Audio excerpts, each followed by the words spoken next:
99% of the time, well, I guess I shouldn't say that, but like a lot of times things are either untrue or we've made a story up in our head about what we think the other person is saying or doing. Yeah, motives, like, or that things are malicious when they're really not, Right. like nobody thinks about you more than you do.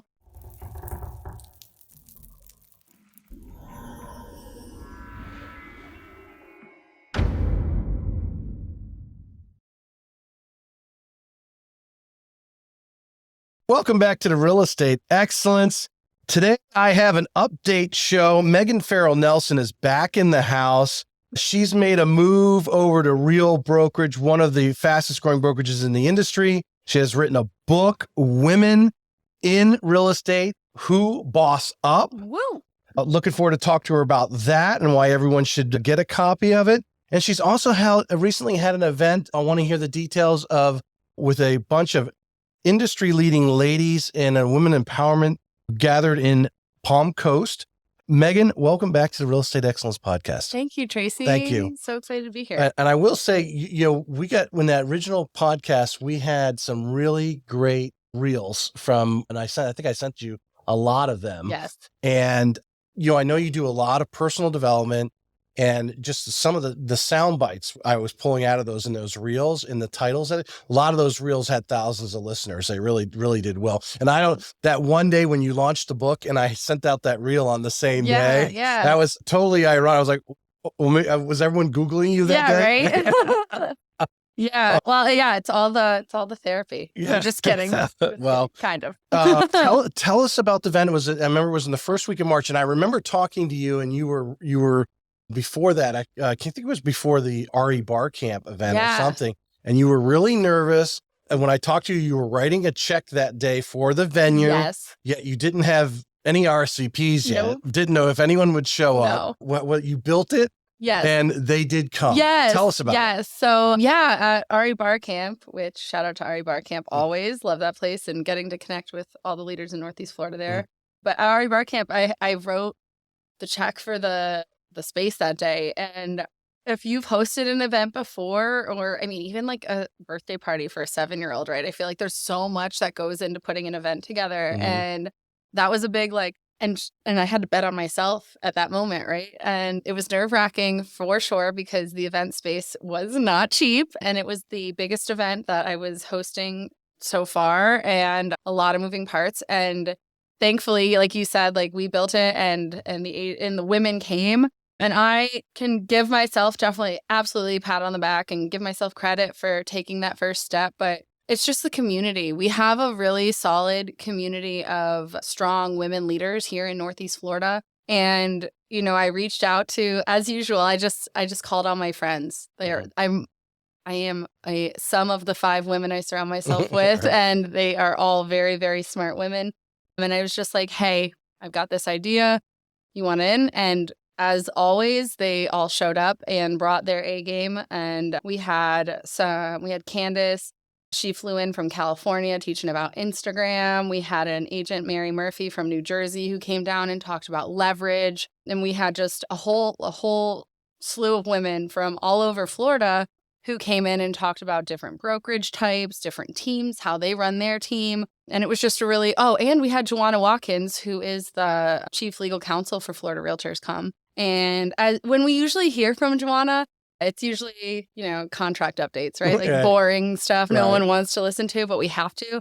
And this time she came in and she just dropped some amazing, amazing knowledge into us about, getting through pressure and what that does for women, and it can turn us into diamonds, right? So just the women who came, who led and shared were incredible. And then from there, the women who attended were also just incredible women, and everyone was a giver. Everyone was contributing, everyone was sharing and hugging and talking, and that's the spirit of what I think women's events should be. Well, I'm curious of some of the feedback that you've gotten from the women, because it sounds like you built a really good card of talent to come in and speak. That obviously when you build an event like that, that's the only thing you can control.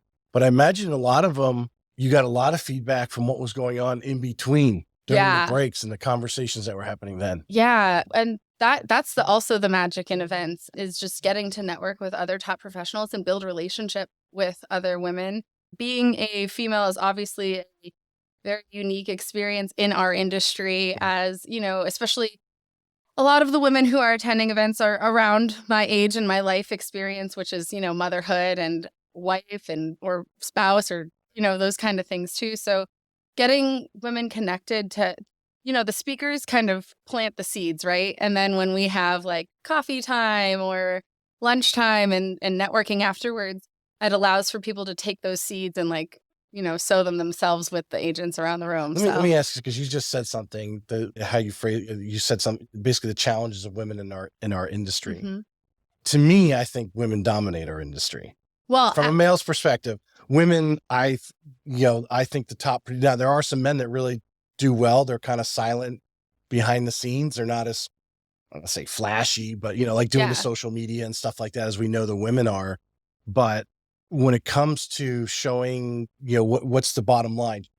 Showing someone a home, that this is going to be their place, that, if I was to hire a real estate team and I could hire a male real estate team or a female real estate team, I'd hire a bunch of female real estate. Yeah. Well, I'm with you on that for sure. But I don't mean to say that we have challenges and we are less than because of that, because I actually think it's the opposite. I think that women do have an advantage a lot of times in this industry because of our softness, right? You're more approachable.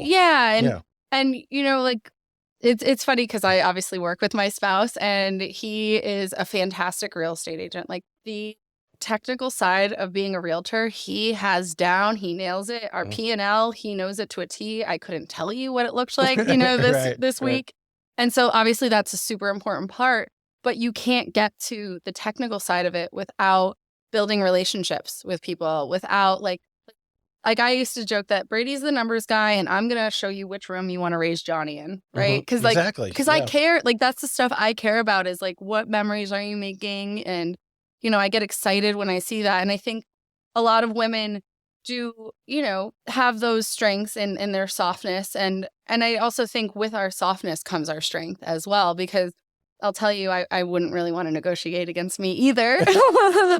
So, I think that there is just through, and I don't know, I can speak for myself. Like I got in it at a young age. And so I was 26, straight out of kindergarten teaching, literally like sunshine and rainbows all the time. And then when I got into real estate, I was like, oh, that's not what this is. And so I kind of had to cut my teeth on some pretty sharp rocks, learning the lessons of the industry. And so I think that I know that if I didn't go through my challenges of having people not want to work with me because I was young, having people not want to work with me because I was a woman, because of what I looked like or whatever. You said some people actually, because you were a woman? They weren't a male? Oh, absolutely. Yeah. I remember sitting in... that would never actually cross my mind, especially in real estate. I can't think of I guess I am, my wife is a very, independent, as I always recommend to young guys, I said, find a woman who makes her own money and, she can run it. So you don't want one that's dependent, that, is afraid to walk out the front door. You need someone that can kick you in the ass when you need a kick in the ass. Well, I think that is absolutely the important part when you're finding a partner, is finding someone who's going to push you to be better. Absolutely. And yeah, without that, that's like not growth, right? Like you can't grow if especially when you go home at night and everything's like, oh, it's just cool. Like life's good. Like how does that's not engaging and doesn't make you want to live, better. But I would say, and I'm only speaking on my experience. It does not happen now. No one, I've done a really good job of branding myself. And I think that anybody who is like, would prefer to work with a man over a woman is not going to approach our team. But there's definitely times where this is one of my favorite stories, when I had a man mansplain to me how to write a purchase price. He wanted to, write an offer minus, a third of the AC plus this, that. And I was like, no, just give me the number. And he was like, I don't think your brain is understanding what I'm trying to do. And like Brady was like, Mayday, give me the phone, like oh no. And I was like, what did you say, sir? I just need you to repeat that for me. And he said it again. And Brady would like grab the phone. He wanted for you to explain to the seller why he was offering a certain price. Well, he wanted to do like a math equation for the purchase price. And I was like, no, like just take off like what you think an AC would be. And we'll just put that as the purchase price. He's like, no, but it has to be the exact. I was like, that's not going to work this way. And he was like, you're a little brain, girl. My God. And he literally said something. Your little brain that isn't building in the fact when they take out the other AC, they got to come in and put a new slab in. Yeah. But so I mean, like those experiences are very far and few between, especially at this point. I would say like most of the time was probably because I was a young girl. That would make more sense. Yeah, a young girl and like new in the industry and new in the area. But I obviously am all about women empowerment. And I think that the struggles that we have as women and our ability to have humility and share about them is really where our power comes from. Give us some substance though, for someone who wasn't there. Yeah. Or, maybe there's someone who's listening, the female maybe listening to this go, oh, Jesus, please tell me when your next event is. Yeah. Because they are interested. But the sidebar conversations that were going on during breaks, during lunch or whatever you were doing, that was, I'm sure a lot of people got just as much out of that as they did the actual instruction. Tell us some of the feedback or some of the conversations that you possibly engaged in or others engaged in and told you about at the event. I think what the most powerful takeaways for me to observe and like my like moments that the reason I do these events, the reason I put like, I don't make money off of them, right? I'm not doing it to get rich. I do it because I love the community and I love to watch people grow. I think the aha moments are when they see these people on stage, like, Tiffany Pantozzi spoke and she's in Orlando. She's got a great following down there and a fantastic business. And Erica Wolf, she's in Jupiter, Florida. When they share their stories about their businesses, so you get to hear the credible people, right? And then when they share their personal struggles that they go through, and women can sit in the audience and be like, oh, wow. She's real. Yeah, her life isn't perfect like it looks like online, or right. Oh, her business is great and she has these things that actually happen to real people too. And it kind of like, for me, that's where like people can get that moment where they're like, I can do this too.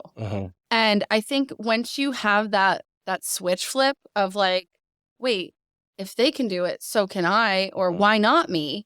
I think that's the power. And that's the power of in-person events is getting to see your favorite people that you get to follow online, or you get to watch their businesses grow, getting to like see how, and not just that, like see how they got from A to B, and then from B to C, and then from C to D, versus just watching, their story at, the 10th chapter, right? So like you get to kind of see the growth of it. You start to relate to it. Exactly. They struggled like I did, or where I'm at right now. Yeah. And I think that's especially like, it can be tough when you get into an industry new, and especially real estate. It's all about branding. It's all about how long have you been doing this and how credible are you? Show me all of your success. And when you can like start to see how to get there and then start to take those steps to follow the people, and then also building relationships and like walking up to Tiffany and saying, wow, Tiffany, you really inspired me.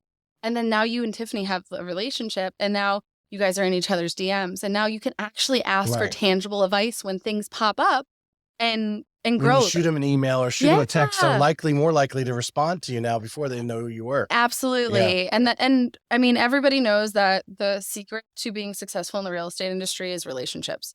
And so I don't think that you just need to be in your community building relationships. I think that it is absolutely vital that you are building relationships around your state, around the country, especially if you are an agent in Northeast Florida or in Florida.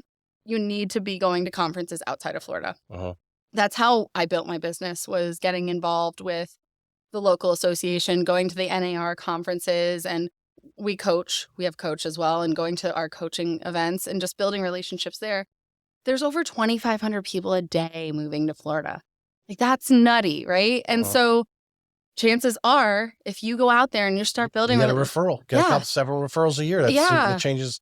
Get 3 or 4 deals. That's 3 or 4 deals that didn't somebody else would have gotten. Well, and it's, in a couple, I don't know how, this was probably Brady's second year joining me in the business when he started doing my P&L and was like, hey, you spend a lot of money at conferences. I'm going to give you a $20,000 budget for conferences. Oh. And that was like, I was spending more than that. And I was like, the heck you are.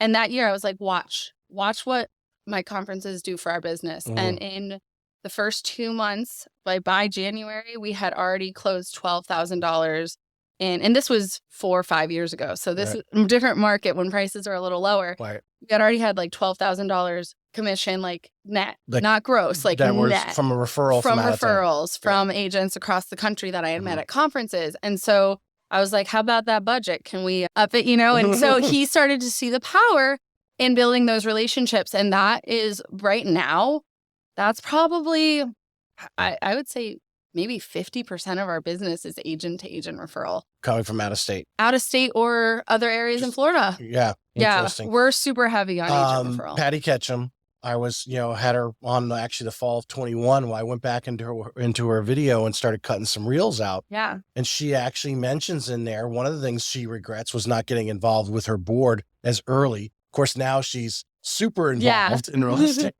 but the relationships, and she says, because the bottom line, really, it's not the buyers and sellers that will make or break your business. It's the other agents. Now, she was looking at a microcosm of Tallahassee in that thought, but now that you say that, it resonates that, it's national to go out and meet some of these people that are, because they're leaders from their area. And people ask them for advice. Hey, do you know any, because they're going to their events, their friends and family know they're going to these events. Oh, have you ever met someone from Florida? Boom. And then now you're in the game. Right? Absolutely. Yeah. And that is really it. I mean, when you go to if you're going to go to events, then my 100% advice would be to, every session you go to, take one takeaway. One. Don't try to take 100 notes because you're not going to go home and you're not going to read through it again. I've been there, done that. Go for one takeaway from every session you go into, and at least make 5 relationships every single day where you can write them a handwritten note. And that is the magic. You write someone a handwritten note after a conference, I turn into like a puddle of mush, right? Like if someone gives me a handwritten note, I am just tickled. It sits on my desk probably until the next conference when I get more handwritten notes, and I keep all that stuff because that's important to me. And, that really becomes magical because like you said, the people who are investing in themselves to attend these events, because it's expensive, right? Flights, hotel, conferences. And conferences these days are like $500-$600 sometimes. You're looking at $1,500 plus time away from your family and your business. Right. So it is an investment for sure. So when you're going to these events, you don't want to just be in the lobby bar, right? Like partying with everybody, LobbyCon as they call it. You want to make sure that you go to LobbyCon, have a good time, but make sure you're building relationships and that you can take those relationships back with you and, make the investment worthwhile, not just in what you're learning, but also the relationships you're building. All right, let's circle back to your event though. Yes. So how did you structure? Was this just like a one-day conference? Yeah. Or how was it? How would you set it? Yeah. So this one, it was Empowered Real Estate Mastermind. I am absolutely planning to do it again. And I want to kind of keep it all over Northeast Florida. And how we did it, we had speakers come in. They had either, 45 minutes to an hour to speak about their topic. Didn't really corral them much, but that. Mm-hmm. And just make sure they had different stuff. So we're talking about the same thing. Yeah. I know how to pull. I kind of come in with where do I want covered? And then I see who is good at what, or I see my friends and their strength and I'm like, ooh, she'd be good for this. And all these speakers were volunteers. All of them were volunteers. They just want to be part of it. Yep. And so everyone just comes and joins in the fun. And I'm saying for the structure of the standpoint, because like you said, it's the LobbyCon. That's where you're meeting these people. Like everyone's sitting there listening to somebody, but you're not exchanging business cards and having that chat. Did you create certain situations to create that? Yep.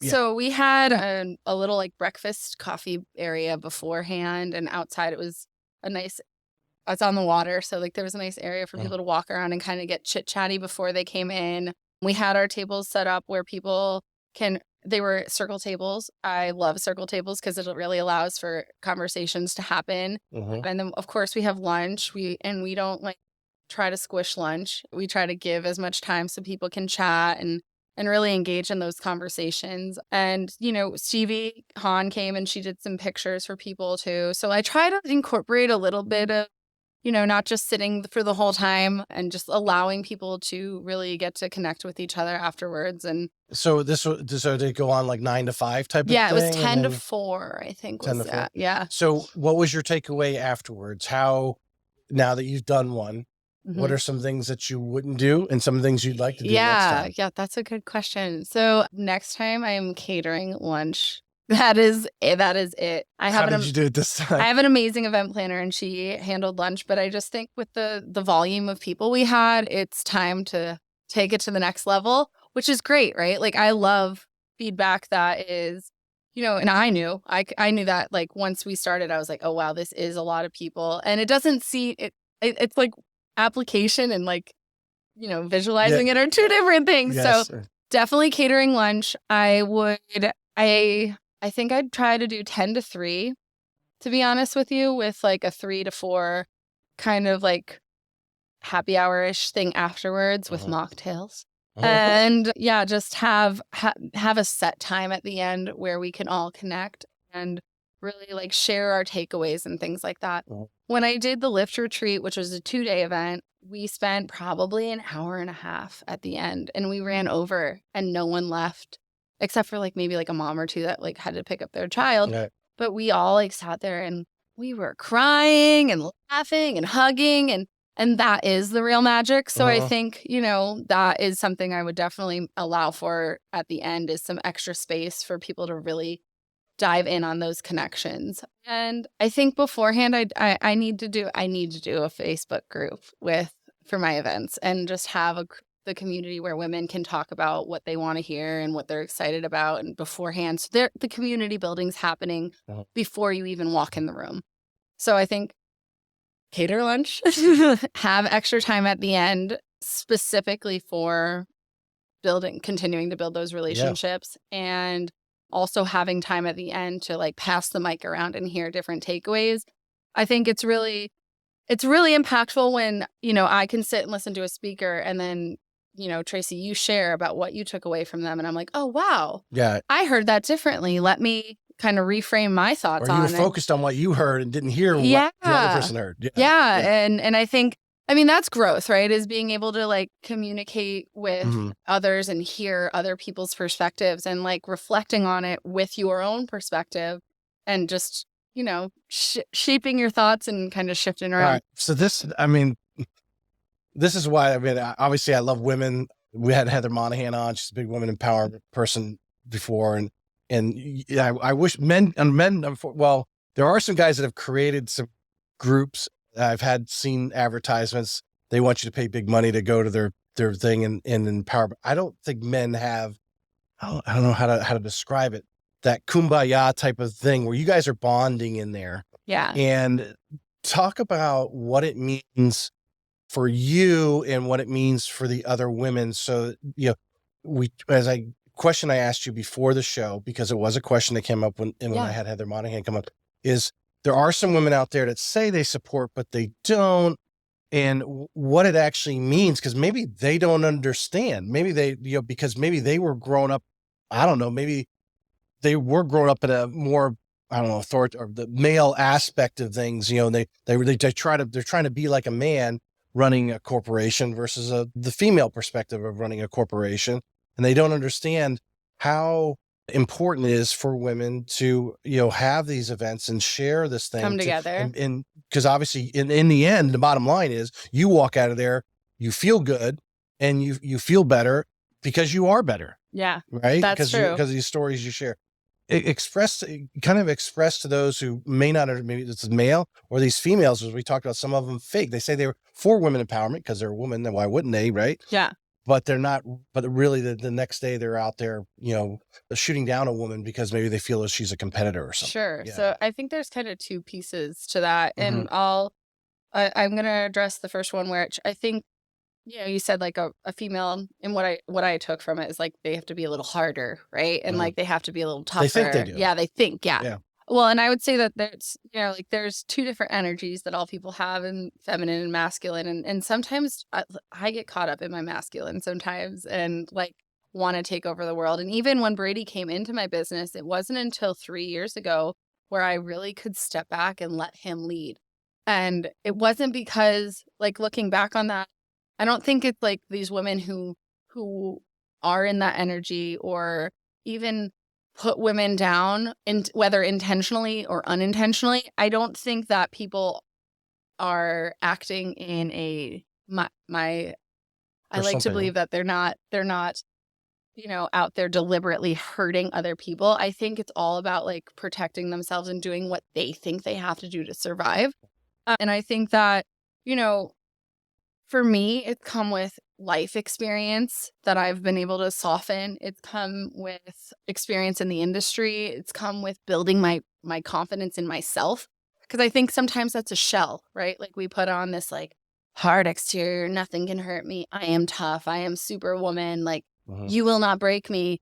And then at night you go home and you're like not that person, right? And so I think it's all for protection, and it's all for I think that people act in such a way because they think they have to, with like bringing that full force. Some people are that energy, and that is them authentically, and that's who they are, and that they don't apologize for it. And I think, you know what? As long as you're not tearing people down with you, cool. Run your life, be you, do how you have to do. And we might not jive, and that's cool too. I don't have to jive with everyone. I think as for women who are, as we kind of chatted about earlier, I say like talking out of both sides of their mouth, right?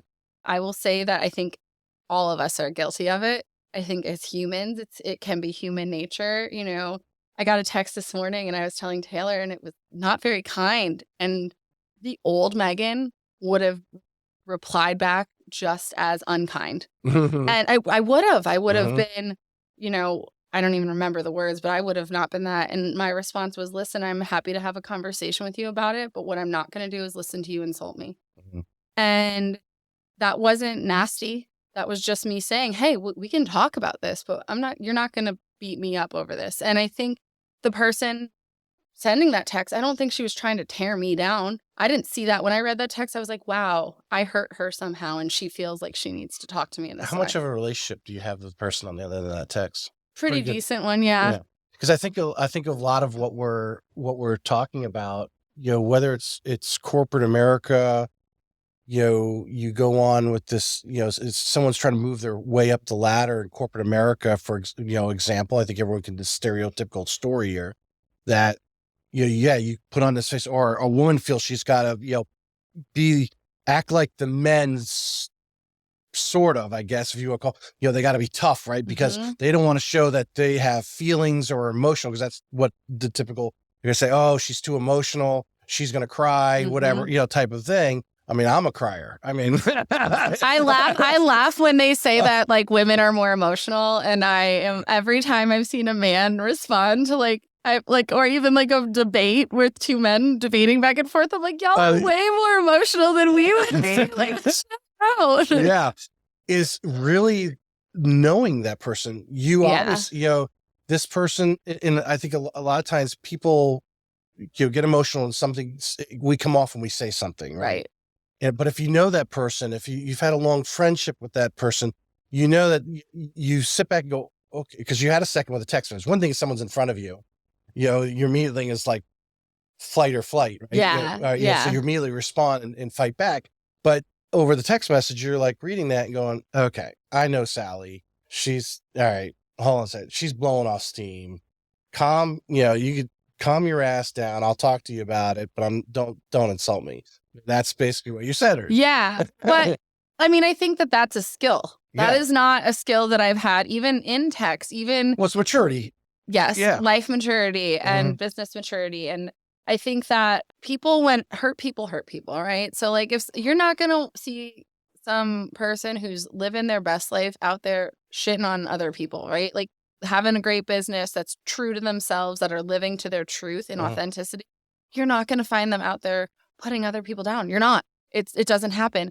It's when something goes sideways that if you don't address what's going sideways, it's going to come out somewhere, right? And so I think when we have women who put other women down, because it's very common, I think that there's a lot of different reasons for that. I think it comes from lack of maybe personal confidence can come from jealousy. It can come from, thinking that they need to be something that they don't have to be. Do you think we before they do that, because I mean, we all have emotions, right? They go, well, now whether we act on them is something different.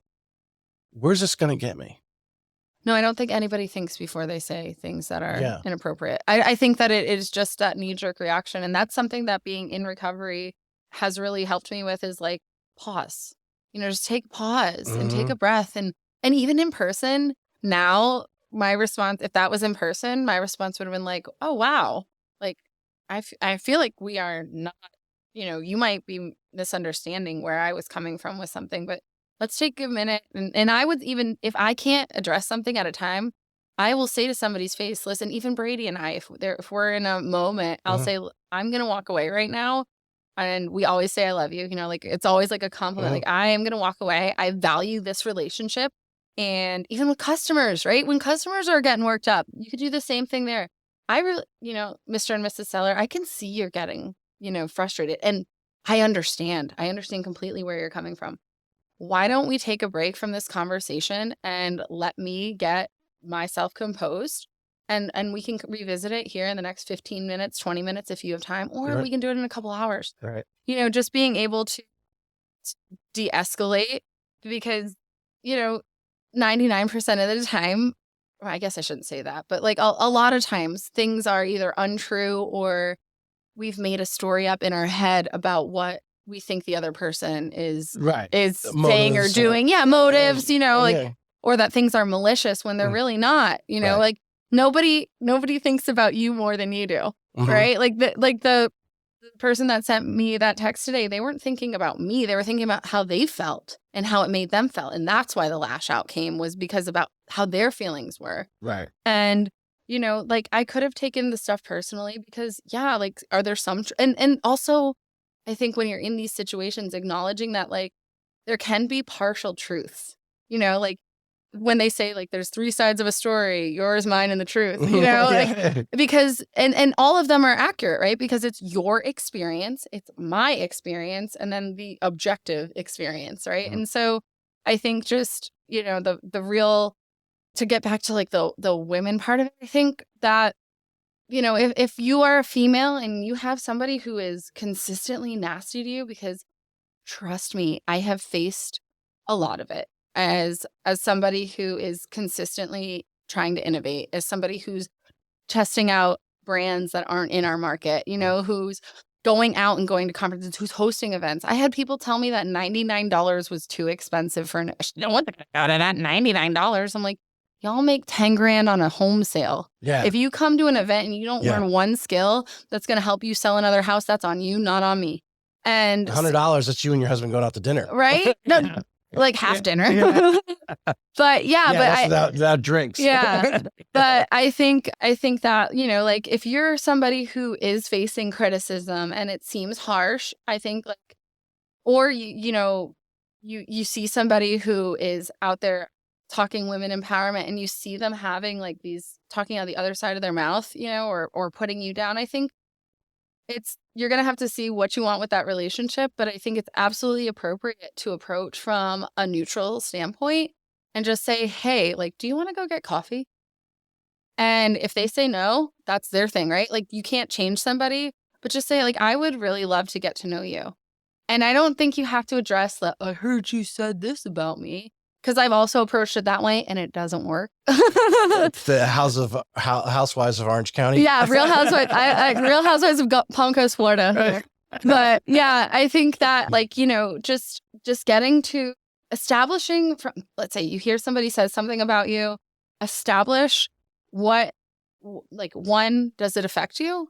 2, why does it affect you? What piece of it? Are there truths to it?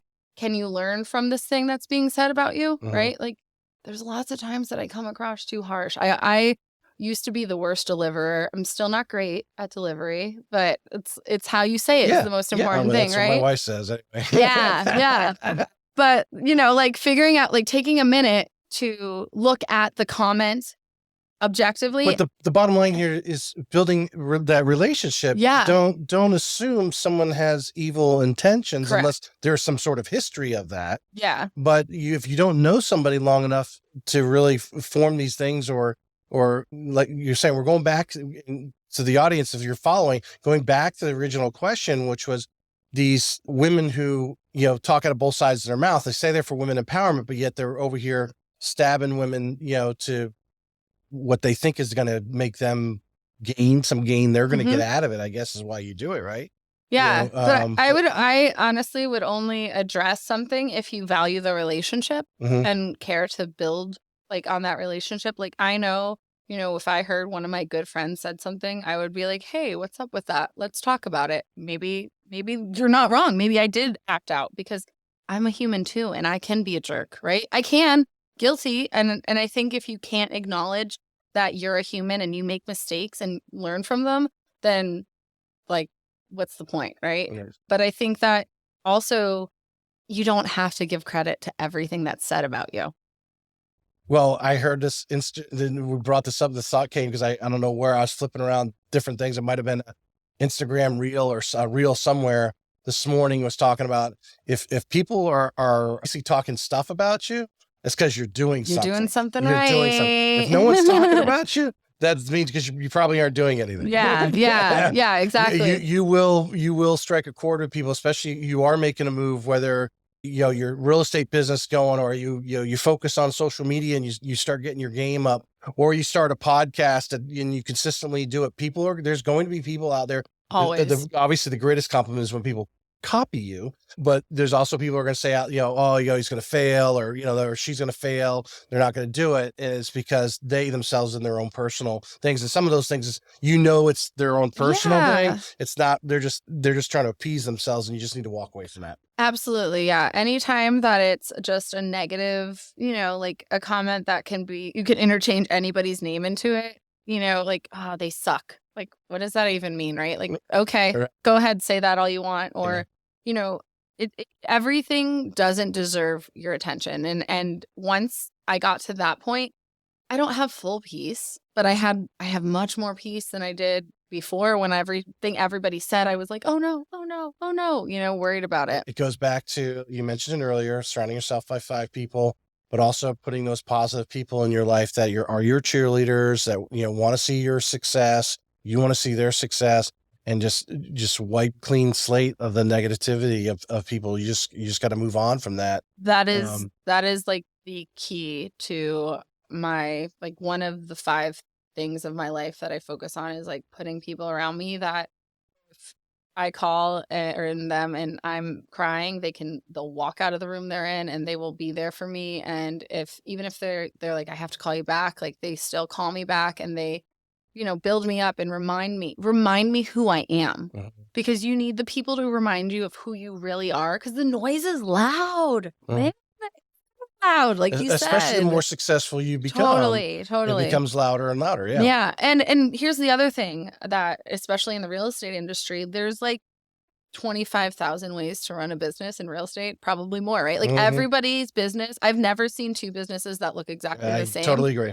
And so you might have, Susie Cold Caller, who's like, I can't believe they post on Facebook. Like that. People used to say that all the time to me. She posts her listings on Facebook. Oh my gosh, And like, I never once, because I knew how much I was making off of it, I was like, okay, talk your shit, Karen. Because that didn't cost me anything. Yeah. and now I have a fantastic brand because of it, and I'm grateful for that. But like, you gotta just remember who you are and surround yourself with people who know who you are, so that when the noise does get loud, because it does. And it hurts you, because we're people. You got the people next to you to say, you know what, that's not true. That's not who you are. And you're doing what's best for you. And not to listen to, like, I don't cold call. I'm not going to talk about someone negatively who does, because if they're finding success that way, they're a phenom. Great. God bless them. Yeah. It ain't me. Yeah. Hey folks, this episode was produced by Streamline Media, the #1 media company for helping brands generate content that converts. I knew I wanted to start a podcast to reach more people and bring value to the world, but I did not have the time or the knowledge. Streamline Media became my secret weapon to building my show. They handle all my back-end work, production, and strategies to keep my show going strong. If you're in the real estate business and looking to make content that generates more leads and brings in more revenue, check out the Streamline Media link in the show notes and discover how partnering up can supercharge your path to real estate excellence. So, all right, let's change over to the book. Okay. Tell us what's going on in Women in Real Estate Who Boss Up. Yeah. So what's the background on it? I know you got several other women contributed in here. Yeah. So I had this opportunity. It popped up last year to be a contributor of this book. And there are some just phenomenal, like Veronica Figueroa, Kathy Helbing, Jamie Tulak, Nikki Klein, like just some powerhouse women from all over the country who were involved. And that's what first thing I saw was who was involved. And I said, I don't care what it costs, where I have to go, what I have to do, I'm in. Now, are these, because I don't know all these women, they in real estate or just all types of business? Yep. This is all women in real estate book, all industry leaders. So Veronica runs the #1 team at eXp Realty 2 years in a row. She's just fantastic, like 2,000 deals a year, really just great person. And like, just that's how, I mean, that's all of, I can go through the list and tell you all of them. Kathy runs a real estate and mortgage business. Rebecca and Josh, they're author. Rebecca's an author. You know, like there's just so many, they're doing just bigger things than just selling, 20 houses a year. So if I'm picking up this book, what are each of them contribute something a little different? Tell something they weren't like told like, hey, give me your bio. They actually could put something of something. Yeah. So the Women Who Boss Up series is all about just women who have overcome, adversity and difficulties, and they're sharing about it. So everybody goes through all of their own personal life experience. And, like some have health things they've overcome. Some have family thing, death, all of that kind of stuff. And everyone just shares a little bit of their adversity and what, because you don't get success doesn't go like this, right? It's rare. And sometimes it's like way down here and you even feel lower than when you started and you got to build back up. And so kind of like what we were talking about with those speakers, it's opportunity to see women who are at a high level, right? Like #1 team in the world at a brokerage. That's incredible. But guess what? She's got problems too. And she's had to overcome things to get there. So this season that you're in, girl who's, in her 20s, 30s, 40s reading this, you can get through it and you can still get there. So it's a book about inspiration. It's all about, making a difference in the world and just, like I said, like real estate's a hard industry. Being a female has its own challenges, and being a female in real estate can really get tough sometimes. So it's just continuing, like I said, like when the noise gets loud, you got to have stuff like this and people like this and stories like this to remind you, like, no, I'm going to get back up and I'm going to keep going. And so your chapter there is don't quit before the magic happens. It is. Give us a little bit of taste of what that chapter is about. Yeah. So, she asked me like what my nugget would be of like, if I could tell an agent, like this was like, I had months to think about this. Like if I could tell an agent one thing, like what would I tell them? And it would be don't quit before the magic happens. And I think that, when I was getting started, I really like every time I wanted to quit, when I just pushed a little further, I'd get that next sale or, I'd get the next, and as you grow in business, it's bigger and bigger achievements, right? So like I'd get the next, I'd get the next agents come over and I'd get the next whatever. And so it's just remembering that like, if you do the work, you're going to get there. And that obviously that is in the real estate business, but where it ties into my personal story is that a couple years ago, this is the first time I'm sharing it on a podcast. Okay. Well, maybe we'll go viral. I know, right? So a couple years ago, I thought I had been president of my board. I was citizen of the year for the city of Palm Coast.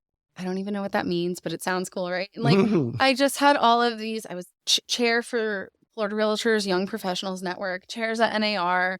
Just our business was fantastic, thriving. I worked with my husband. I had this beautiful little boy. Like I thought life was I was going places, right? Yeah.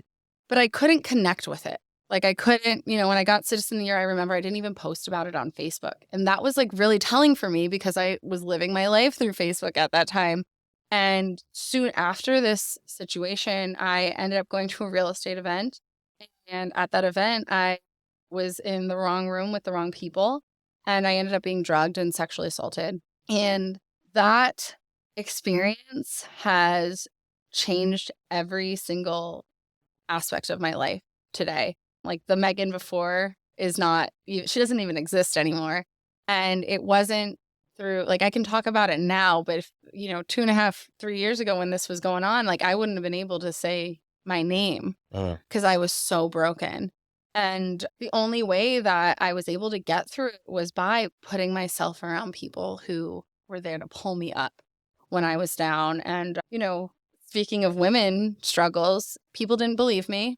The men that were involved were top producers. They were the ones that you put on stage, and it was a very uphill battle for me from the start, where people said that I was making it up because I wanted money or clout or whatever noise they were saying. And that was hard because in a moment where I felt the most vulnerable in my life, I felt like no one was listening. And so I did have people around me, but I also had to go into myself. I had to get right with Megan because I was shattered. Like, my world was black. I was shattered. I actually planned my suicide, and it was a really tough place to be in. And when my suicide, it came so fast. That's why I have a very different understanding for mental health now, because it was a regular day. I took my car to get an oil change, and when I went back to pick it up, they started doing other work on it.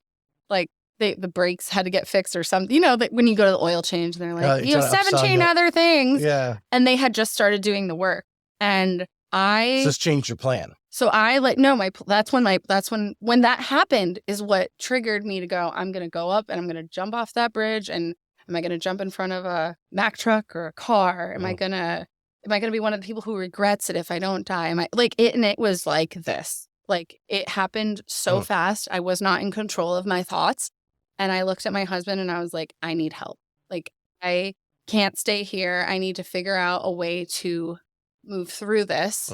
Because I was, for the several months prior, I was trying to exist in this world and trying to go to work and trying to just act like it didn't happen, work through it and push harder and all of that. And I ended up breaking. And I did go to a mental health trauma facility where I spent time learning about me and learning about who I am and breaking down, how did I get in that room, right? Like, how did I get there? Because guess what? No one picked, although this is not my fault. I do not think that I deserve this or it's my fault by any means, but I do have to take ownership of my piece of it. And why was I in that room? Why was I around those people? Oh, can I look back at red flags that I saw for a year or two prior? Yep. Did you start reading Gift of Fear?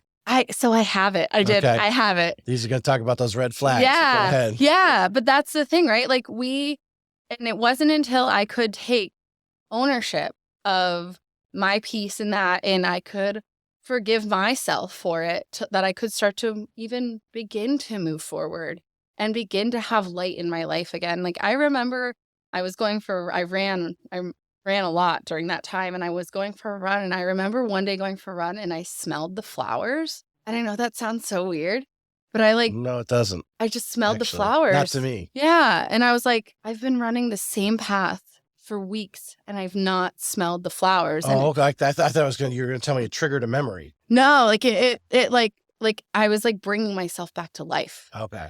And, that's my experience, that hardship and it's traumatic. And, April's actually Sexual Assault Awareness Month. And, I think that we have a lot of work to do as a society on, awareness and how we treat survivors and how we treat people who come forward, because it's 2% of people are falsely accusing. And that's the first assumption, or we go after the character of the woman or what she was wearing or if they were drinking or any other outside circumstance other than the fact that the man took it too far or woman took it too far. Sorry. It was kind of interesting when you were talking a couple of weeks ago when we set this up that men are also assaulted a lot of times at these conventions. Yeah, so I've been sharing my story in person at events when I speak for about a year now, and every time I have a minimum of 5 people that come up to me afterwards, sometimes more. DMs come in as well, and I've had on multiple occasions, I've had at least one male come up to me and share their experience with me, and like they're even saying like I was conditioned to think like this was cool. Like when I like told my friends, they were like, "Oh, don't be a little bitch about it, man. Like you got laid." Mhm. And it was it's so just our society in general and our thoughts around sex and the other gender and all of that is Mhm. just very, I think we've got, like I said, we've got some work to do with it, but it's just awareness is the first step, and understanding is the first step, and understanding what true consent is, and like what even is consent, and no, it's not carrying someone back from LobbyCon to your room, right? And Mhm. like understanding that no means no, and like coercion's not consent. If you've asked someone 4 times and they're finally like, okay, like that's not consent either. And so I just think that there is a lot of work to be done. I think, Well, I don't know. I mean, if they walk up there without being drugged, I don't know. well, walking up without The drug part consensual, really sets me off. That's what yeah, I don't understand. If you have to do that to me, it's like you said, the men would, like said, "Oh, well, hey, you got laid. Don't worry about it." yeah, Because that's the masculinity thing you conquered, right? Hey, hey, I slept with her. that just sounds gross. The By fact the that, way, hey, well, I know, but that, I mean, if you're in a locker room, that's the talk that goes on. They had the whole thing about Trump, and it's like that's what happens in the locker room, guys. I hate to tell you, but that's what but that's not acceptable. no. Not But acceptable. we're talking, And we're not stuff giving amongst passes for that no, anymore. no, we're not giving passes to that. But what I say, but the fact to me, it was like the other was, so you had to like give her a drug to get, and then to me, it's like, dude, what's that? That's my mindset. For Yeah. them, it's a game. These guys that do Well, I mean, predators are predators, predators are right? predators. Like, Yes. and whether it's assault or murder or stealing or whatever, or even just manipulation in any situation, or like, it doesn't have to be as extreme as mine was. Like, there are people who take advantage of people at like different levels. Mhm. And yeah, I think that, I can only really speak on my experience and the conversations that I've had with people, but like, locker room talk is bullshit. That's not real. That's not real, period. Like, I don't give a shit. Like, if you are in a locker room and you hear people talking like that and you are a man, you need to stand up and be a man and tell them to shut up, period. End of story. Not acceptable. And I am very firm on that because of my life experience and because of being in the, Well, because there's having, someone in that room that actually but it's not locker room starts. talk though. It's not Well, like, no, but yeah, there's certain conversations that you can have, and I'm not saying that they're right or wrong. That's not what we're talking about here. But there's someone in that room that's being influenced by that conversation. correct. More so than the others. The others are laughing off and they walk off, and But it's not funny. But there's someone period. in there that actually acts on it, and Yeah. that's where you have to watch what you're saying and doing, because that other person, that predator, is now acting on it. Well, And- but I and- also and- think that there's so many levels where it's not always like the people who are strategically finding victims and doing that, right? Like, these things happen at much lower levels. These things happen when, like, with someone who's maybe never had an experience like that before, and they like, consent is no, and consent is consent. And if you're shit-faced drunk, that's not consent. And I don't want to go into that because that's a whole nother thing. But yeah. I just think that like that type of talking. This is why we have women who can't stand up for women, right? Because we have men who don't stand up for women. Mm. And so when you are having conversations that you would not have in front of your wife, your mother, like, check yourself, right? Tell me I'm wrong. You're right. Tell me I'm wrong. Nice. Like, if you're having a conversation about a female that you would not have in front of your mother or your wife, you don't need to be having it about another woman. Unless you're saying like she looks nice, but I'm talking Okay, like, all right, I'm like, give us that all right, now. your sister, your best friend, like, you She know what looks I mean? hot. Yeah.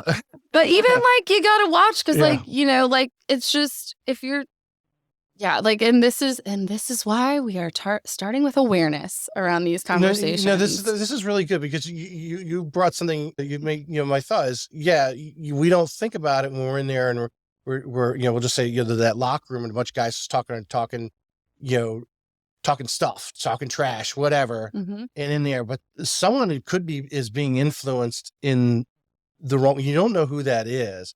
That, you're right. That because of that talk, we are footloose and fancy free. We're talking a bunch of guys, and we're talking guy talk, as everyone will talk about. But there's some people in there who are being influenced in the wrong direction. There's some guys who would never act on it. But so are the people. But you're you're influenced by the conversation. Yes. And so yes. your behavior, whether this is kind of like what we were talking about at the beginning, where like society wise, like your behavior is going to be dictated by the people you're around and the conversations that you have. And like, you're always influenced, right? Like it's just like affirmations. You're always affirming something to yourself. If you're telling yourself you're a piece of shit in your head over and over all day, you're affirming that. Whether if you're looking in the mirror and you're telling yourself I'm great and I'm wonderful, you're affirming that. You're affirming by having conversations and being around the people that you're around. Like I will tell you that if my husband heard somebody say something that was inappropriate about another woman, that the people would know how he felt about it because of his life. I mean, that's the person I married from the beginning, but his life experience now, like he's not going to tolerate that stuff because it bleeds. Because like it's like poison, right? Like you put a little bit of poison in the water for one conversation, then you put it then he's in another spot, someone's in another spot, we're having it again, more poison in the water. Then you're out doing it again, more poison in the water. All of a sudden you're totally poison. Agree. Yeah. And then you're pouring your poisonous water into the toxicity of this culture that does happen and why, it's an uphill battle for women to come forward in the first place. Like no one's making it up. I'm telling you that right now. Like and the people that do, like that's their own shit. It is such a small percentage that don't even want to address it. But it is so hard. It is such an invasive and intimate and just absolutely destructive behavior to the victim on the other side that no one wants to talk about it in the first place. First of all, there's like over 50% of people don't even report it because they're afraid of the backlash, because they hear the locker room talk or they hear people saying shit on the sidelines where they say, oh, well, what'd she wear? Or, oh, well, was he drinking? Or, oh, well, that they're always drunk at conferences. They probably wanted it. Like, no. Yeah, I mean. No, that's poison. And you don't know who is around and who's hearing things. And like you said, 100%. Like, you're always influenced. No, you make me think deeper into it. And because I think what I'm here to do, make you think. They make you think too. The same way, obviously, they don't want the backlash. Totally agree with that. We know that's how we watch every episode of SVU, and that's a big part of that conversations that they're having is the backlash. Well, and even like the Amber Heard and Johnny Depp trial, I'm not going to go into like who I think did what worse, right? But like, did you see anybody saying bad things about him? Not really, right? And so it's just, it's not even an even playing field. All right. When to start on. I agree. So I agree. But with that, like having a situation like this, whether it's assault, whether it's a death, whether it's miscarriage, whether anything that infidelity, that's gut wrenching and heartbreaking, we still have to somehow figure out how to show up in our lives. And especially like when someone's in a leadership role or running their own business, like we don't get to take days off as agents. So like finding a way to honor your healing journey and honor yourself through it. One of the big things for me was finding what are my sparks. And I think I might have talked about this last time, I'm not sure, but just finding the things that make me tick and make me happy. And so like when I sat down and was like, what really brings me joy? It was sunshine. Like I'm literally a sunflower. I will like sit here. The window is open. Yeah, I'm a sunflower. Like a cat in the. Yeah. Another one was I thought it was the ocean, and I had somebody ask me like, "Is it really the ocean?" And I was like, "Oh, actually, no. It's water. Like I love waterfalls. I love the intracoastal. So water." The peacefulness of it. Yeah. The hearing the sound or yeah. And there's tons of studies now that I've seen on like why water does do that for us, and then bringing just. Going outside, moving my body, and meaningful relationships. And I thought it was Brady and Elijah, and it was like, is it just them? And I was, oh no, actually, it's just meaningful relationships. So when I feel my cup getting empty now, and it could just be getting empty because I've had to, I've had to tell a buyer too many times that they didn't get the house, because it's getting to be competitive again, or a contract falls out and I feel like my cup's getting empty. I know I can say, you know what, let me take 15 minutes right now to go out and sit in that sunshine.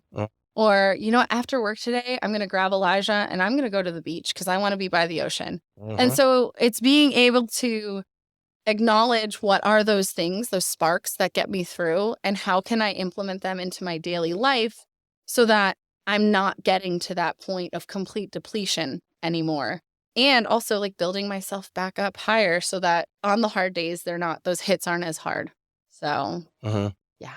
Deep thoughts. So deep thoughts. Yeah. Deep thoughts on the real estate podcast today. Yeah. We're right at an hour right now, and we want to talk about, because I don't know anything about Real. Okay. I know a couple of you. I had Loyota Velasquez on, because she's has a huge YouTube channel, and I wanted to talk to her. I don't know if you watched any of that. I like her a lot. She does a lot of great content for new agents, especially. Yeah, I think so she's got a huge Instagram and a huge YouTube channel following there. So I had her on there but I didn't talk to her about Real.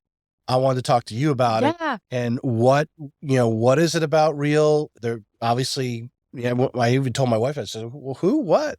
Yeah. She's like, that's the MLS thing. I said, no, there's actually a Real Brokerage. Yeah. So tell how did this come across in front of you, and what attracted you there? Yeah. So, there were just some things that as things pop up and just not feeling in alignment with our previous brokerage. And I had just a couple of friends switch to it. Right. And they made their announcements on Facebook, and I knew it was locally, or just friends that you had kind of.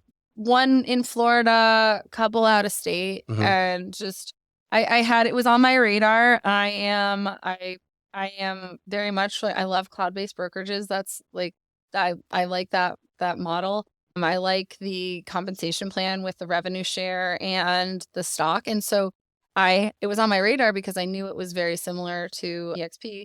And so, Someone messaged me randomly and was like, I feel like you just need to have a conversation about it. And it was just such a random text. I was like, hey, this is on my heart to tell you. Go talk to this girl. And I was like, oh, all right, well, I'll talk to her.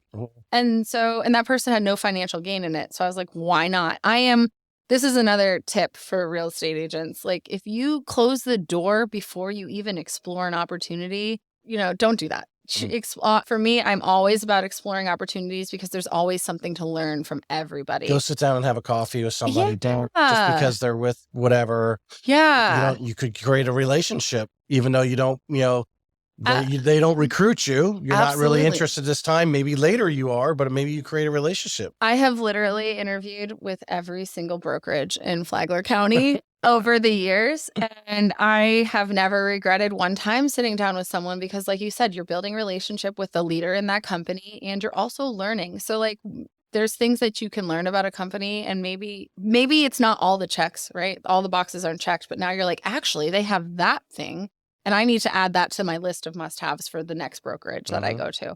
But Real had all the boxes were checked. And when I dove into, like the compensation plan and the exact splits and the exact cap on commission, all of that, it was a step forward, in my opinion. I wasn't going backwards from where we were at. And at the time, obviously, we have an office in Flagler, and I wasn't just worrying about me and Brady anymore. I had to worry about our agents that we have with us, and we have 16 now. So it was a big responsibility. And I really looked at what it meant for them. And, for me, it's just, if you don't have a cap on commission in 2023, like, you really need to be looking at places that have a cap on commission, because the more you make, the more you're going to pay. Our last year at our brokerage, that was a brick and mortar, old school, corporate style, 6% corporate fee. Our last year there, we paid our broker $56,000. In the last 4 years since we've left, we haven't even paid a broker $56,000. And we've made way more than we made that year at that brokerage. And so for us, it's a no-brainer. We thrive in that environment. Like, I'm good with getting our trainings virtually. I love the other piece of Real that is amazing. It's just the community of contributors.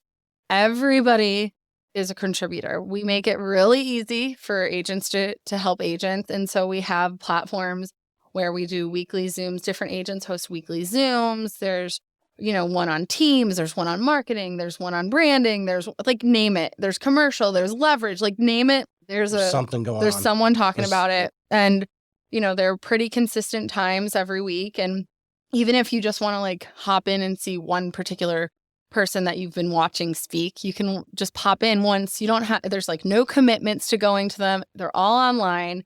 I love that. I can also be driving in my car and throw it on the car and just listen and learn there too. And then afterwards, I get to also pick up my phone and call this person if I have a deeper question, or DM them. Usually it's connecting on social media, right? So it's sending those DMs, and everyone wants to help. And I think that comes from the compensation plan, because we are benefiting from, obviously we at the compensation plan there, you have a great split. You have a cap on your commission. We have a revenue share. We have stock as well. And obviously the better any company does that you own stock in, the better the stock does, right? So I'm financially incentivized to help other people. And even with our revenue share plan, I think because we are compensated from the agents that we invite to the company, I think it allows for us to be able to help them more, right?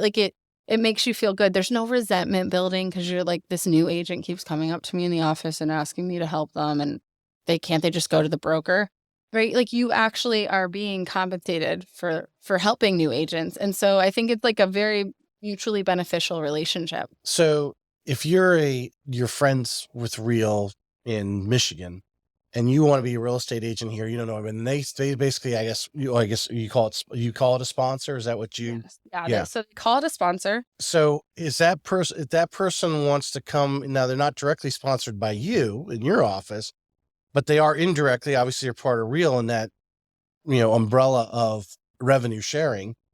Are you incentivized to help that person out here locally when their sponsor may be in Michigan? Well, no. So I wouldn't if an agent who is not naming me as a sponsor or naming someone in my organization, I am not necessarily making $1 per their sale, right? But I find because of, because we have an office in Flagler, I host training events, and I don't feel bad about hosting these training events. And if I've had agents come for years that never join us and they still come, I don't feel bad about that. I now have this great relationship with this agent. I know that, whatever, or even if they had joined with someone else, I'm happy to train them too. We open up our office for it. And that is, I find it's not direct financial compensation, but like I said, the better the stock does, the better we all do. Right. And I'm making more than I would when I was at, let's say, Watson, when Watson's not giving me anything for any agent, whether or not I invited them in. And so for me, it's just you scratch my back, I'll scratch yours. And it it's a really positive experience. And also I know I can reach out to agents who aren't benefiting financially from me, and they're going to help me. They're not going to give me probably 2 hours of their day, right? But they're going to help me with things. And it allows to align with people who are like-minded, who are doing business like you're doing, who are doing the things that you want to do. The reason we were very strategic with who we chose to partner with, and we're partnering with, we have one partner in Florida, one in Texas, who's systems queen. Shout out to Katie Day. And she is always helping me with systems and always, helping us grow our business. So the team, you had 6, now you have 16 agents.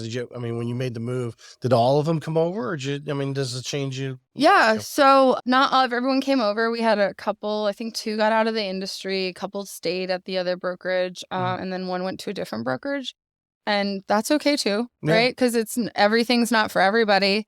And I think that's also what it's taught me. I've worked at different brokerages. I've watched how I was treated when I left, and it wasn't kind and it wasn't gracious. And so I think just how, and the other thing is, my cap is, I don't know, am I allowed to talk about that stuff on this? Yeah. It's an 85-15 split with a $12,000 cap. If I'm not, it's actually right on their website, actually. Yeah. If you go on Real's website. I just didn't know if you wanted me talking about it. I don't care. But $12,000, like if that's all I'm paying someone for a broker. I can't open my own brokerage for $12,000 a year. That's why Brady and I chose the path to, someone the other day was like, you're going to have your brokerage soon. And I was like, no, we're not. Like, we are not. I don't want the liability. I don't want the responsibility. I can't go out of the country and turn my phone off if I'm the broker of record. Right. Like, that doesn't work, right? So for here, we have a broker who handles all the broker things. She does what a broker does. She doesn't worry about marketing. She doesn't worry about transaction coordination. She doesn't worry about paperwork. She does the broker things, which is keep me out of jail, right? And so she's very good at her job, and our agents can go to her with those type of questions. For training, marketing, everything else, they come to us. And that's why Brady and I chose this path, because it really does give us ownership. We're allowed to build our brand. And my experience with Real is that their focus is making the agent's life easier. They're focused on making it easier for me to build my brand. They're focused on making it easier for me to function in a transaction. The technology that is behind the scenes, I also can't provide for anybody, right? Like the back end systems. Full-time IT person, staff. Yeah. It's staff, and the systems that they have in place on the back end allow for us to get paid at the closing. Like, I walk away with a check that's for Megan Farrel that I can go put in my bank account from the closing table. I don't have to wait 3 days for it to be direct deposited, nothing. Right. And that is, I like that a lot. Well, all right. So keep it simple for me. Yep. You said make an agent's life easier. What are some things that just stand out with Real in that respect?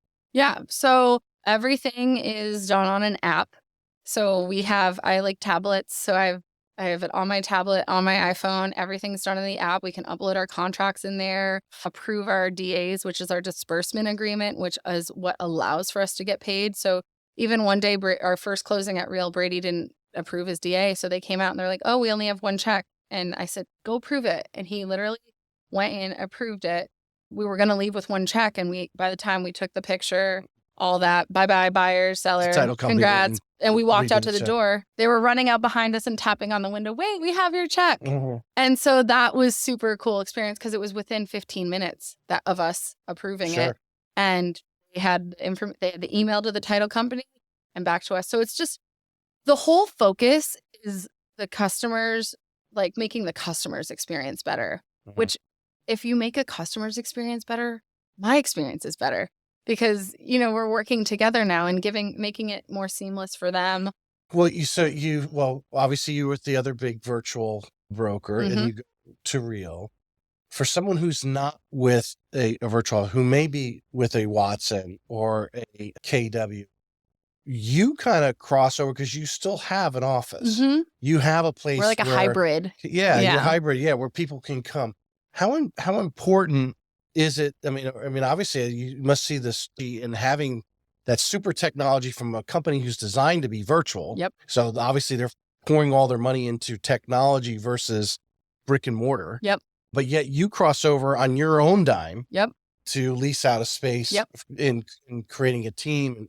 How important is it to are you seeing some really great benefits? The fact that you're kind of touching in both worlds. Yeah. So for me, I am an in-office girl. Like, I can't work from home, or I'm doing the laundry and doing I'm doing something else. And then, my favorite show's on at noon, so I need an office space. So for us, like, we knew, even when we went cloud-based originally, we knew we were always, and we opened a branch office almost immediately when it was just Brady and I. And as we've grown, we've shifted office spaces to a bigger location. And we're actually right now even currently looking for a larger space. We've outgrown our space. And so for me, I see the benefit in that, because it does allow for, a space for people to meet clients and feel comfortable bringing customers back. It's, I think when you open an office, when you have that brick and mortar, regardless to how forward thinking people are, it shows that you are successful, right? That you are established and you're not just like a fly by the night type of space. Right. So that's why it helps us build our credibility and our brand by having that space there. And we've always known that we wanted to do our own thing. Like I said, I've interviewed a lot of brokerages and I've seen a lot of great things that there, and this isn't like a real pitch. Like every broker is great for the agents that choose that broker. And I truly believe that in my soul that like there's a brokerage for everyone out there. But for us, we always knew after interviewing brokerages, like I was finding all the checks, but not every box. And so I created my own list and Brady and I did it together of what we wanted. And, that's what we were able to build through Real Broker and the cloud-based brokerage. And because of the compensation plan, I'm still making more money, even though I have my own office. I'm still at the end of the day, walking away with more money in my pocket than I did at any brokerage where I had to pay them for forever until you die. Like that's just, that was a hard thing. Now, does Real allow you to put their brand on? Are you guys putting your own? Yeah. So the very good question, Tracy. So if you are in Florida, a Florida agent, you always need to have your broker on your marketing, always on there. So we are co-branded with Real Broker, and it is the Megan Farrel team that I co-brand. We are with Real. We are actually allowed to create what they call a marketing group.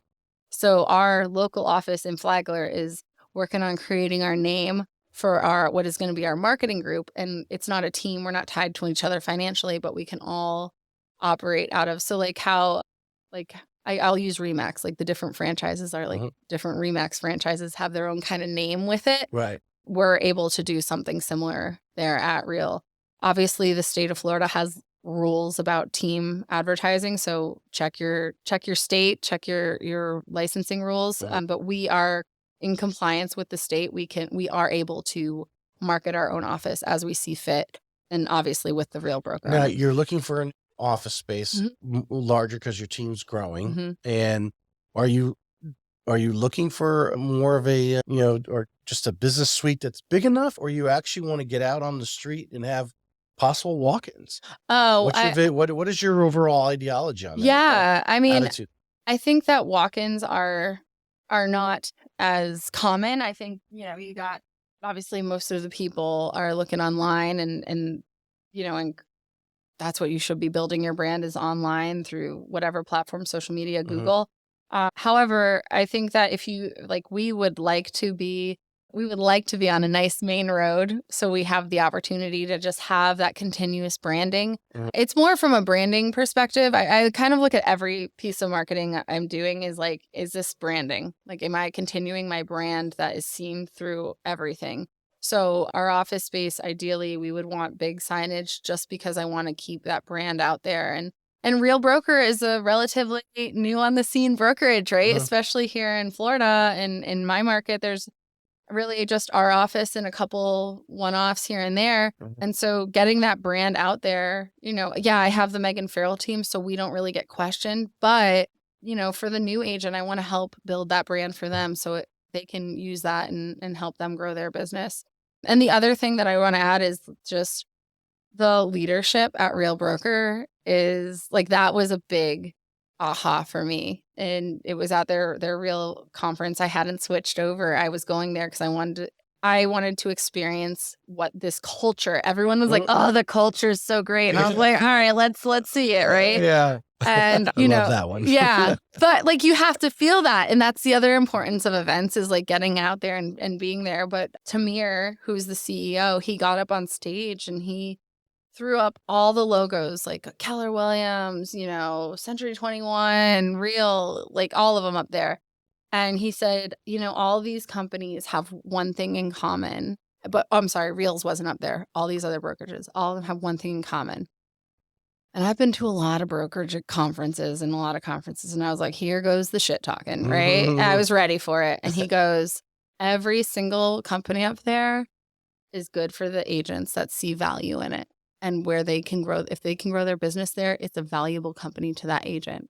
And the minute that we start remembering that we are not against each other, we are for the customer, is the minute that our businesses thrive. And it was just such an eye-opening moment because he's right. Like, we get caught up so in he didn't this. shit talk the other. No, he was raising them up with us, right? Like elevating everybody. And it was a really eye-opening experience for me because I had you see the headline, because it's not sexy to like put like, oh, look at this good human saying everyone's great, right? So the headlines do typically when someone's tearing someone down. And I've sat in the rooms and I've watched CEOs tear other companies down. And to me, leadership trickles down. That's a fact. And it's not a good look. Like, I don't want to associate myself with someone who's saying negative things, like kind of back to what we were talking about earlier. Like, if you're talking negatively about another person, brand, I'm probably not going to want to engage in that conversation moving forward or relationship moving forward, because it doesn't make me feel good. And so he also brought up a really great point. When we can stop fighting each other as agents, the people win, the customer wins. And why are we doing this, right? Like, what's the reason we get into it in the first place? Because any good agent knows that, yeah, money's great, but it ain't for the money. Like, we can't be. You caused me to go into this because it's a comment that you talk about, 130 some agents now. And every top person will agree, and I'm sure you will agree with this statement as well. The people are doing business with you because of you, not because you're with Real or you're with EXP or Watson or any of the other Keller Williams or whatever. They don't even register that anymore. I don't think, and on any sort of level, actually, most of them probably, if I pick up a 800 call that I get here at Loan Depot and say, hey, are you working with an agent? Most of them say, yeah, her name is Megan. Do you know what broker she works with? I have no idea. Yeah. I say that's the kind of answer you're going to get. And to come to the realization that these brands no longer are carrying the weight.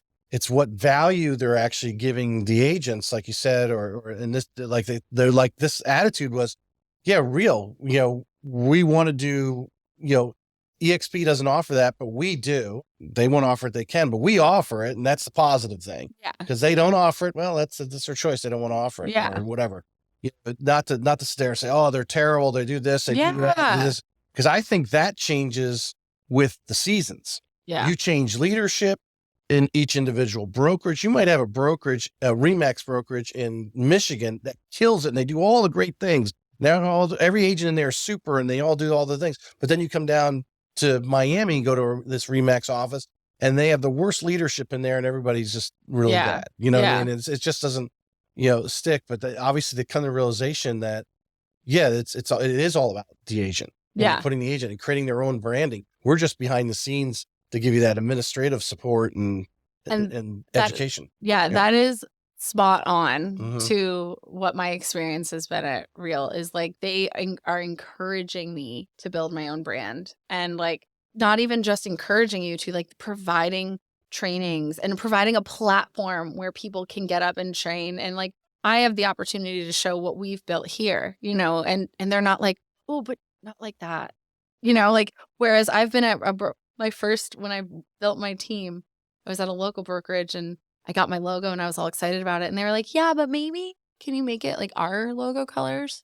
I was like, well, why would I do that? It's not my logo then, And and so, and that's just my opinion of that. Is just like a misunderstanding of what allowing an agent to thrive really is. And viewing agents as, like, we're all in it together. I feel like our leadership is our team with us, like, they listen to us, and they don't even just like, they're not just asking like top producers, right? They're going in and they're like, hey, single agent who does 30 deals a year, and wants to get to 50. What problems are you seeing?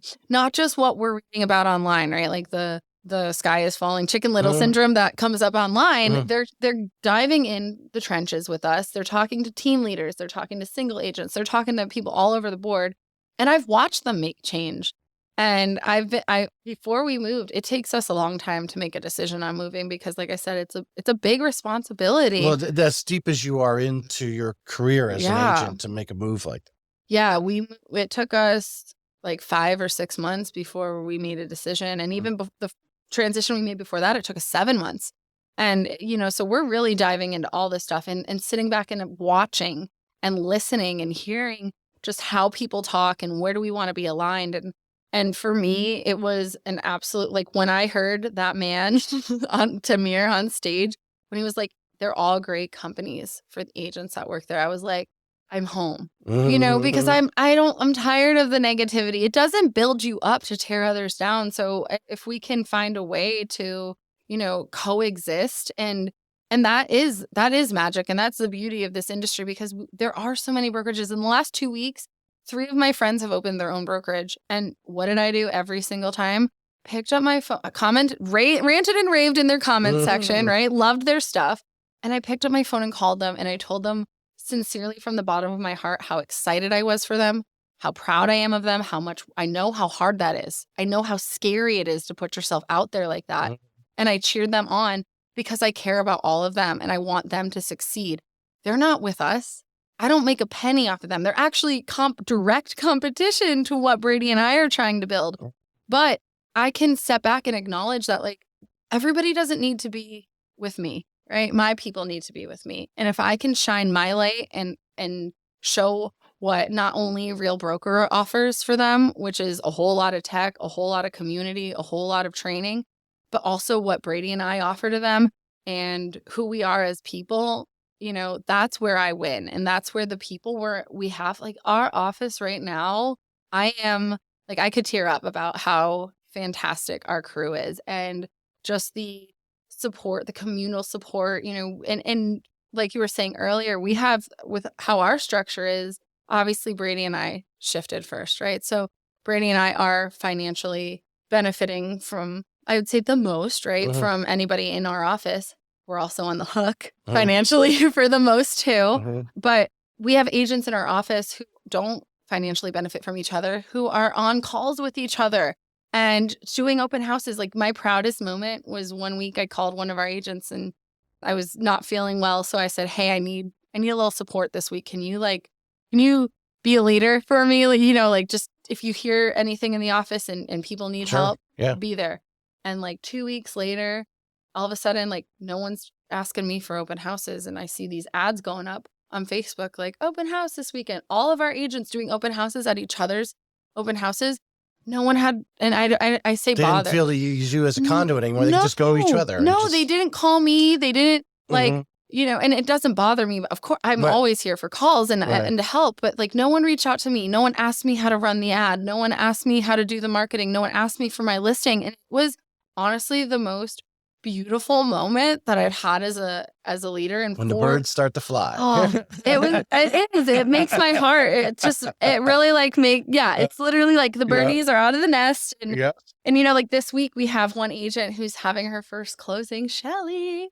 And I've watched her work so hard, and she's in her first year. She joined us last summer, and you know, she's in her first year, and she's finally there, and she's got her second closing the week after. And so it's like really starting to work for her. We've got Zach, who last April he started, so 1 year ago, so this is the power of video, he started doing market updates. Then once a month market update, literally. For a certain community or Palm Coast? Palm Coast altogether. And he would be like, Palm Coast market update. Here's what it, like, he would look at paper. It wasn't like this professionally shot. Right. He shot it on his iPhone. Right. And he started doing that consistently for about 4 or 5 months. I remember he came into my office. He's like, Megan, someone just called me off of Facebook. I didn't even have to sell myself because they knew me. And I was like, yes, because you're authentic. They think they know you. Right. But like, that's like his brand, right? Yeah. He's authentic. He's putting himself out. And now he does probably 3 to 4 videos a month. And he has 10 pending contracts. That's awesome. 10. In 1 year, he went from just getting started with video to 10 pending contracts. So I also share that because I want to just let agents know, like, you can get there fast. You can get there, you know, a year. Yeah, it's a long time, sure. But start the journey. Yeah, start that journey. Start the journey. Yeah. And yeah, we're super happy with Real Broker. And, you know. Well, the compliment you on some of the things you just said in the last 5 minutes really is, you know, the really true tale of a leader is to create other leaders. And you created other leaders in the office. And when you did hand off and said, hey, I need you to take the baton this week because I'm sick.